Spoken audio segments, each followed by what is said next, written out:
Côte d'Ivoire, la récente déclaration publique du président Rikouna Bédié continue de faire des vagues. Silencieux, les premières heures, le gouvernement finit par réagir, dénonçant des propos peu responsables. Dans l'ouest du Niger, précisément près de la ville de Oualab, un véhicule de l'armée américaine a sauté sur un engin explosif. Le drame survenu samedi après-midi n'a pas fait de victimes. Au Soudan, la reprise des négociations s'annonce très difficile. Outre les arrestations arbitraires dénoncées, la campagne de désobéissance civile lancée dimanche par l'opposition s'est achevée dans un bain de sang. Ainsi se présente le sommaire de ce journal. Mesdames, Messieurs, bonjour et bienvenue au Soudan. La reprise des négociations s'annonce très difficile et pour cause. Outre les arrestations arbitraires dénoncées, la campagne de désobéissance civile lancée dimanche par l'opposition s'est achevée dans un bain de sang. Reportage. Ils ont été très nombreux, les Soudanais, à descendre dimanche dans les rues. Mais cette fois, pour un mouvement national de désobéissance civile. Une première journée de mobilisation, mais qui aura été meurtrière. 4 personnes ont trouvé la mort et de nombreux autres ont été blessés. 2 des 4 personnes décédées ont été tuées par balle à Khartoum, tandis que les 2 autres ont été battues et poignardées. Elles auraient perdu la vie plus tard dans un hôpital dont Douman a indiqué le comité de médecins proche des manifestants dans des communiqués distincts. De fâcheux incidents qui surviennent quelques jours seulement après la tentative de médiation du Premier ministre éthiopien Abiy Ahmed. Une médiation presque aussitôt oubliée qui replonge dans l'effroyable sit-in avec son macabre bilan de 118 morts qu'on continue de pleurer. Le président Omar el-Béchi, destitué le 11 avril, les Soudanais ne sont toujours pas au bout de leur peine. Les manifestants réclament à corps et à cri le départ des généraux et le transfert du pouvoir civil, mais en vain. Même la pression de l'Union africaine n'y aura pour l'heure rien changé. Les négociations entre contestataires et militaires suspendues le 20 mai, faute d'accord, sont toujours au point mort. L'armée algérienne s'est prononcée vendredi pour l'organisation d'une élection dans les plus brefs délais. Même si les manifestants rejettent le scrutin, les militaires estiment, eux, que c'est la seule manière de sortir le pays de la crise politique. Reportage. L'institution militaire de l'Algérie donne de la voix et explique. La position de l'armée est celle de la légitimité constitutionnelle et l'organisation d'une nouvelle élection présidentielle dans les plus brefs délais. Mais avant, des discussions se tiendront avec des personnalités nationales et des élites sincères et fidèles à la nation. L'objectif est que le scrutin soit accepté par tous. Ces discussions auraient également pour but de mettre sur pied une instance d'organisation et de supervision des élections. Pour l'armée, seul le dialogue pourra apporter une solution à la crise. Mais elle critique les discussions stériles et les intentions malveillantes de certains qui décrédibilisent, selon elle, par les voies médiatiques, les options proposées par les autorités. Aussi, les militaires disent vouloir un dialogue sincère, fait de concessions réciproques, au service de l'intérêt suprême du pays. Mais ils expliquent qu'une période de transition telle que souhaitée par des manifestants et des organisations de la société civile conduirait vers une situation encore plus difficile à maîtriser. Le chef de l'État du Gabon est sorti de son mutisme samedi soir. Ses interventions étaient devenues si rares que les Gabonais soupçonnaient Ali Bongo Ondimba d'avoir perdu l'usage de la parole. Le président du Gabon, dans un message à la nation, après avoir rendu hommage à son père Omar Bongo, décédé il y a 10 ans, a livré un message. Il a entre autres demandé à son premier ministre de former un nouveau gouvernement. Ali Bongo, bien qu'étant en pleine récupération de ses capacités physiques après un accident vasculaire cérébral, a livré un message à la nation très offensif. Il a surtout critiqué la gestion du pays comme le font si bien ses opposants. Le chef de l'État a martelé à l'occasion qu'il était capital pour sa nation d'en finir une fois pour toutes avec la corruption qui gangrène les institutions, d'en finir avec la mauvaise gestion, la mauvaise gouvernance. Il a illustré ses propos par quelques exemples, dont la mauvaise maintenance des hôpitaux de dernière génération construits. Il s'est également interrogé sur l'état actuel des établissements scolaires en mettant en relief le manque de civisme. Il a été demandé au Premier ministre de former un nouveau gouvernement plus restreint, prêt à donner la priorité à l'intérêt général. Notons que le gouvernement actuel est en poste depuis 5 mois seulement. En Côte d'Ivoire, la récente déclaration publique du président du PDCI-RDA, Henri Konan Bédié, continue de faire des vagues. Silencieux, les premières heures, le gouvernement a fini par réagir, dénonçant des propos peu responsables. Plus de précision à travers cet élément. Henri Konan Bédié, président du PDCI-RDA, dans le viseur du gouvernement ivoirien. Ces récents propos à l'endroit d'une certaine frange d'étrangers présents en Côte d'Ivoire auraient contribué à jeter un peu plus d'huile sur le feu. Quelques extraits ayant suscité l'émoi. On fait venir clandestinement des étrangers à qui on fait faire des papiers, possiblement pour fausser les élections de 2020. Le moment venu, nous agirons pour empêcher ce hold-up sur la Côte d'Ivoire. Un peu plus loin, le leader du PDCI a affirmé « Nous avons fait venir des étrangers dans nos plantations de café, de cacao. Et ensuite, les gens se sont installés à leur propre compte. Et aujourd'hui, ils agressent les planteurs ivoiriens et se disputent même la propriété des terres. Il faut que nous réagissions pour que les Ivoiriens ne soient pas étrangers chez eux. Car actuellement, on fait en sorte que l'Ivoirien soit étranger chez lui. Mais les Ivoiriens n'accepteront jamais cela.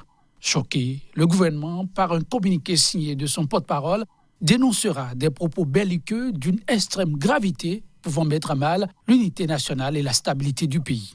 À l'ancien allié d'Alassane Ouattara, il sera demandé de savoir raison garder en restant respectueux des textes de la République qui punissent le racisme, la xénophobie, le tribalisme et la discrimination raciale ou religieuse. Allié jusqu'à l'an dernier du parti au pouvoir du président Alassane Ouattara, le PDCI d'Henri Konan Bédié est depuis entré en lutte ouverte contre lui dans la perspective de l'élection présidentielle d'octobre 2020. Un scrutin qui s'annonce déjà tendu. Dans l'ouest du Niger, précisément près de la ville de Oualab, un véhicule de l'armée américaine a sauté sur un engin explosif. Le drame survenu samedi après-midi n'a fait aucune victime. Reportage. Les soldats américains se rendaient sur un champ de tir au Niger lorsque l'incident est survenu, selon un journal. Un véhicule blindé tout-terrain des États-Unis a été endommagé. Pas de décès et la cause des dommages reste à déterminer, d'après l'ambassade américaine à Niamey. Selon une source sécuritaire locale, le véhicule de l'armée américaine a sauté sur un engin explosif à Oualam, dans une région proche du Mali. Le véhicule est complètement endommagé, mais l'explosion n'a fait aucune victime. Oualam est situé à une centaine de kilomètres de Niamey et abrite un important camp d'entraînement de l'armée nigérienne, où sont notamment formés les soldats qui participent à la mission de l'ONU au Mali, la MINUSMA. C'est le deuxième incident impliquant directement des soldats américains au Niger. Ils y sont très présents dans le cadre de la lutte contre les groupes djihadistes et de la formation des forces spéciales nigériennes. Les États-Unis disposent d'une importante base de drones à Agadez, dans le nord du Niger, qui leur donne une plateforme de surveillance de premier plan. Le Niger a récemment autorisé les Américains à armer leurs drones. Depuis 2018, l'ONU s'inquiète de la persistance de l'insécurité dans la région de Tillabéri, théâtre de nombreuses incursions de groupes djihadistes et de violences intercommunautaires. Accord conclu entre les États-Unis et le Mexique sur l'immigration clandestine. Donald Trump et son homologue mexicain Andrés Manuel López Obrador ont exprimé tous leur satisfaction. À la frontière États-Unis-Mexique, le soulagement était palpable. À l'issue de plusieurs jours de négociations ardues, Washington et Mexico ont arraché un accord sur l'immigration, comme souhaité par Donald Trump, qui avait une nouvelle fois agité son arme favorite pour parvenir à ses fins, les droits de douane. Le président mexicain s'est également félicité de l'accord conclu avec Washington. Nous réaffirmons notre engagement à éviter que les migrants traversent le territoire national pour atteindre les États-Unis. Mais nous ne le ferons jamais si cela viole les droits de l'homme des personnes en transit.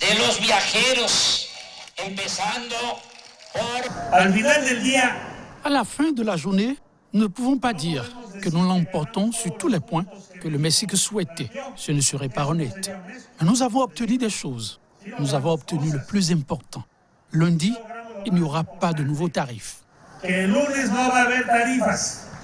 Politiquement, l'accord était toutefois critiqué des deux côtés de la frontière par les oppositions et les ONG. Car pour elles, dans cet accord, les migrants servent de monnaie de change. Le phénomène migratoire est criminalisé.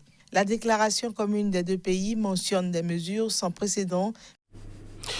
À Hong Kong ce week-end, des dizaines de milliers de personnes ont manifesté pour protester contre un projet de gouvernement local d'autoriser des extraditions vers la Chine continentale. La crainte commune, le projet en question pourrait placer la population à la merci d'un système judiciaire chinois opaque et politisé. Le reportage pour plus de précision. Hong Kong, tout noir de monde. Dans une chaleur étouffante, les militants ont défilé dans les rues étroites de l'île principale, formant un cortège bruyant et brandissant des pancartes rouges, pas d'extradition. Ils sont préoccupés, citoyens lambda, acteurs politiques, acteurs de la société civile, religieux, tous inquiets du projet des autorités hongkongaises pro-Pékin devant favoriser des extraditions vers la Chine continentale. Ce beau monde craint un projet contre nature et hostile aux voix critiques. Le gouvernement s'en défend. L'exécutif de la région semi-autonome affirme que cette loi doit combler un vide juridique et qu'elle est nécessaire notamment pour permettre l'extradition vers Taïwan d'un Hongkongais recherché pour meurtre. Mais ces détracteurs affirment que ce dossier de meurtre n'est qu'un prétexte pour satisfaire Pékin. La suspicion envers la Chine est en effet renforcée par une série de disparitions de personnalités critiques envers le pouvoir chinois, dont un groupe d'éditeurs dissidents et un milliardaire qui sont ensuite réapparus en détention sur le continent. En vertu de l'accord de rétrocession conclu entre Londres et Pékin, Hong Kong jouit jusqu'en 2047 d'une semi-autonomie et de liberté qui n'existent pas en Chine continentale. Au Bénin, l'ancien président Thomas Boni Yayi devrait être écouté par le juge, mais il a sollicité un report de cette audition pour raison médicale. Toutefois, le juge s'est déplacé à son domicile, son avocat pour plus de précision. Notre client a sollicité un report pour raison médicale. Vous avez donc constaté, nous avons tous constaté, qu'en dépit de cette lettre adressée en demande de report, le juge s'est quand même présenté et a souhaité entendre notre client. Malheureusement, je dirais, il n'a pas pu le faire parce que il a constaté que la possibilité ne lui était pas offerte du fait que le président Boni Yayi n'est pas disponible physiquement.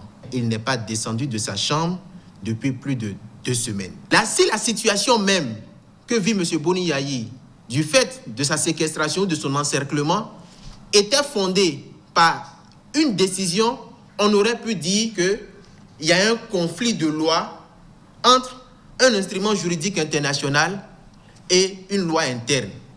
Mais en l'espèce, notre arsenal juridique ne prévoit pas l'assignation à résidence.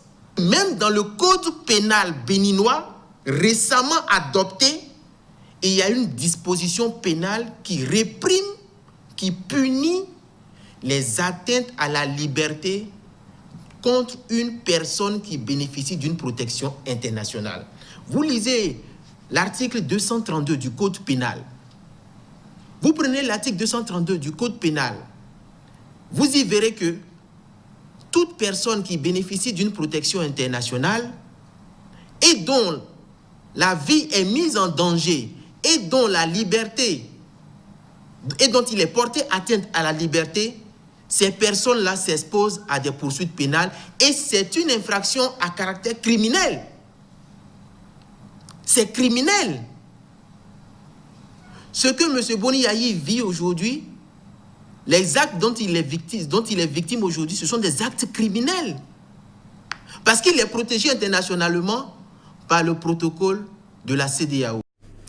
Voilà qui referme ce journal. Merci à vous de nous avoir suivis. Très bonne journée en compagnie de nos programmes. À très bientôt.